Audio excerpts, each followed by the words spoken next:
Hi, Cohort 7. This is Mimi Claus, and I will discuss briefly my chosen psychobiological disorder, which is eating and feeding disorder. Eating disorder may be the most difficult to understand. Just like the water we drink, the air we breathe, food is essential for our everyday survival. It is hard for us to understand how some people could starve themselves or induce purging and seem like they don't know how those behaviors affect them negatively. Etiology of this disorder had been discussed through many theories.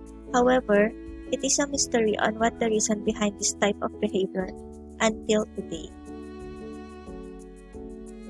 There are three factors that attributes on this disorder. First, the biological factor. Under this is the genetic and neurobiological. On genetic, a review of relevant research has demonstrated that hereditability of anorexia nervosa, which is a type of an eating disorder, is 60%.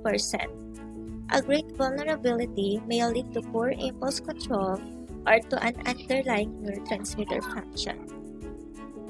Same with neurobiological, that there's an altered brain serotonin function that contributes to dysregulation of appetite, mood, and control in the eating disorder.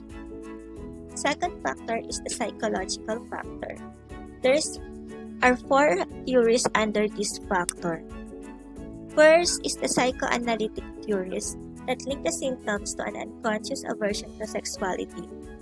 The patient avoids the thoughts associated with developing into a mature sexual being. Patient under this maintain a childlike body. Next is the family theories that maintains that eating disorder are a problem of the whole family. Moving on is the cognitive behavioral theories suggest that eating disorders are based on learned behavior that has positive reinforcement. For example, an overweight 20-year-old has been hospitalized and lose weight. When other people compliment her being skinny, she intently strives on losing weight, even her health is at risk. Last is the psychological trauma that appears to be strongly associated with eating disorder of all types. Recent evidence suggests that sexual trauma contributes to the development of eating disorder. The third contributing factor is the environmental factor, that there's a culture consideration. Culture influences the development of self-concept and satisfaction with body size. And cultural transition to social change or the need to adapt evolving cultural norms can result to the stress that can be seen in some eating disorder. Three well-known types under this disorder. First, the anorexia nervosa. Second, bulimia nervosa. And the third one is the binge eating. Other than that, there are others identified as feeding disorders such as avoidant restrictive food intake disorder, pica, and rumination order.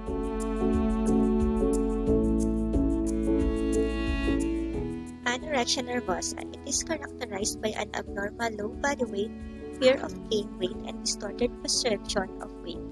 People who suffered with this disorder focus on controlling their weight and shape by using extreme efforts that interfere with their lives. The term anorexia is a misnomer because it literally means loss of appetite, which is not specifically the case. Rather, in anorexia nervosa, the clinical condition is a behavioral restriction of food intake, or, for others, involves binge eating and purging. While bulimia nervosa is a repeated episode of binge eating, compensatory behaviors, inappropriate use of laxative and diuretics, self-induced vomiting, fasting, and excessive exercise. It is characterized by significant disturbing perception of body weight and shape. Binge eating. Patients under this disorder do not regularly use compensatory behaviors like in bulimia nervosa. Rather, they experience a significant distress.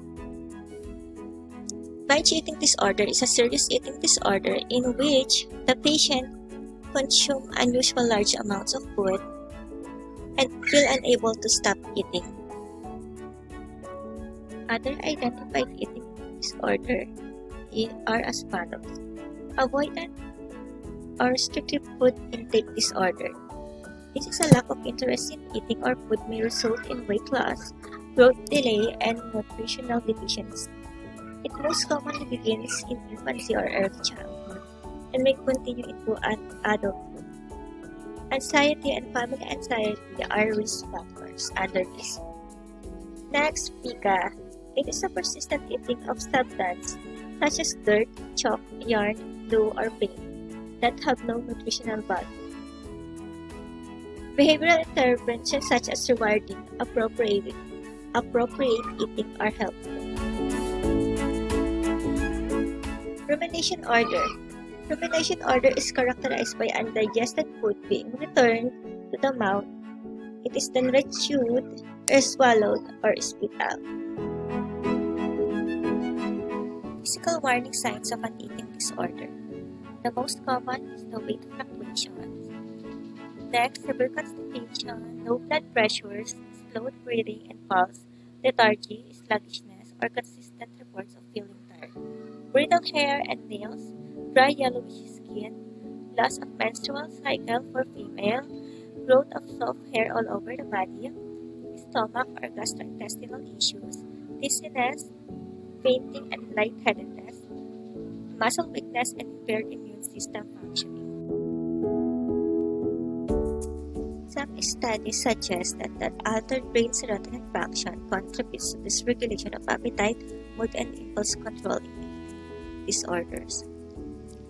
Next, temporary tryptophan deficiency may result in relieving of symptoms of anxiety and dysphoria and then later on give a reward of restricting calorie intake.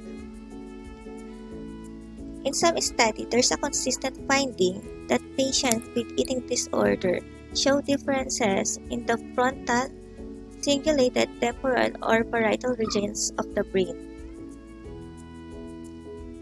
But these findings only to those patients categorized in acute stage and those who have recovered. And this is how it affects the brain function. Now we have a scenario of a patient diagnosed with anorexia nervosa. Hannah Ward, a 22-year-old female, was found lying on the ground of the school due to loss of consciousness this morning and brought to the nearby ER. There, she had been initially diagnosed with anorexia nervosa. Nurse Mika, the nurse in charge on the inpatient psychiatric unit, attended Ms. Ward when she was transferred in the unit. As the nurse assessed the patient, Ms. Ward confronts the nurse by saying, "I don't know why I'm here," and others speaking in the video. The nurse saw that the patient experiencing cold intolerance since she was wrapped in thick jacket and jogging pants. Ms. Ward appears to be pale and thin with brittle hair. As the nurse conducted the interview and asked regarding nutrition and weight, Ms. Ward became defensive, but she does tell the nurse that she started losing some weight after her surgery and appendectomy a year ago. She shared that she is fat before the said surgery, and after that, she lost weight and people around her compliment her with her new body. The patient later on admits that she lost about 45 pounds and still feels looking fat.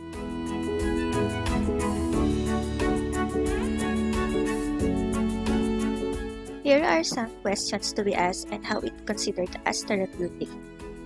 First, I'm not sure I understand what you mean by "I don't know why I'm here" and others making it a big deal.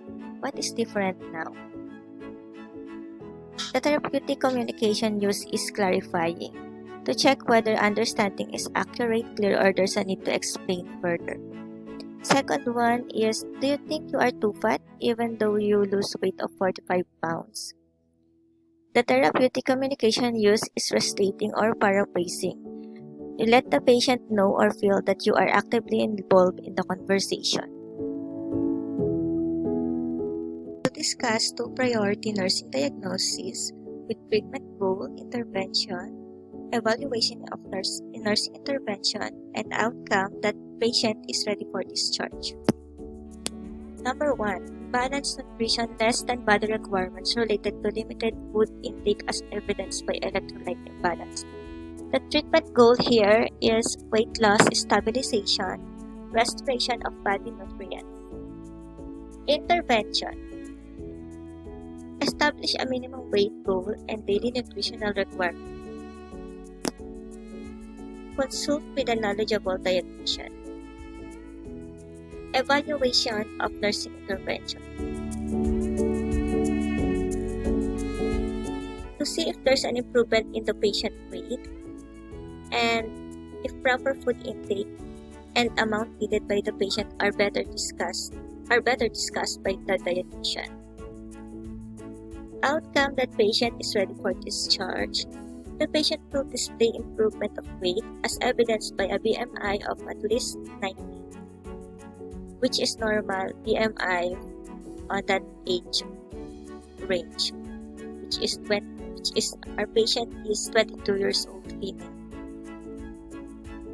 Also, patient will verbalize an understanding of their nutritional needs. Second priority nursing diagnosis.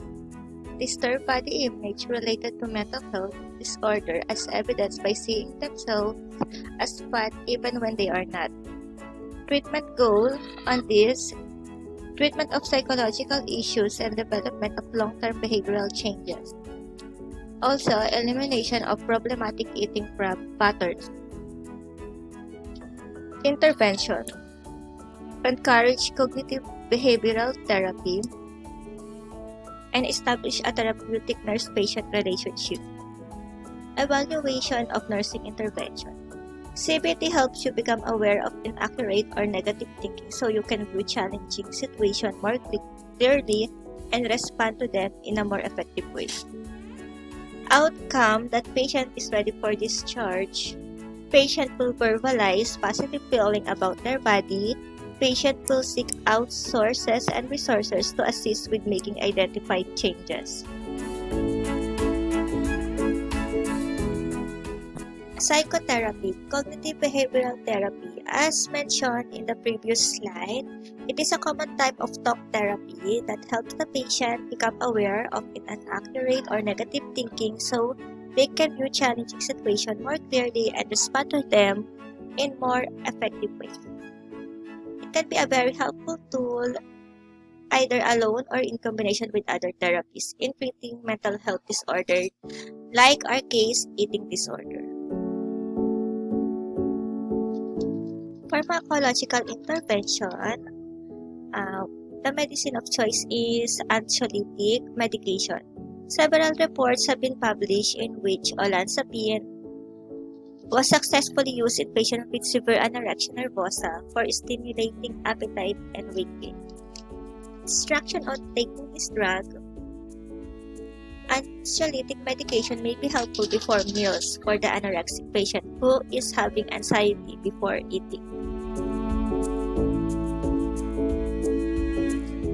It is noted that patients with anorexia nervosa benefit mainly from psychotherapy, and medication should only be used as adjunctive treatment. There's a lot of community support resources all over Saskatchewan. Flash in the screen are some counseling services located at Regina since our client or patient is located there. There are also crisis intervention resources in Saskatchewan that are available. As you can see in the screen, those are some services that can be contacted around Regina, Saskatchewan.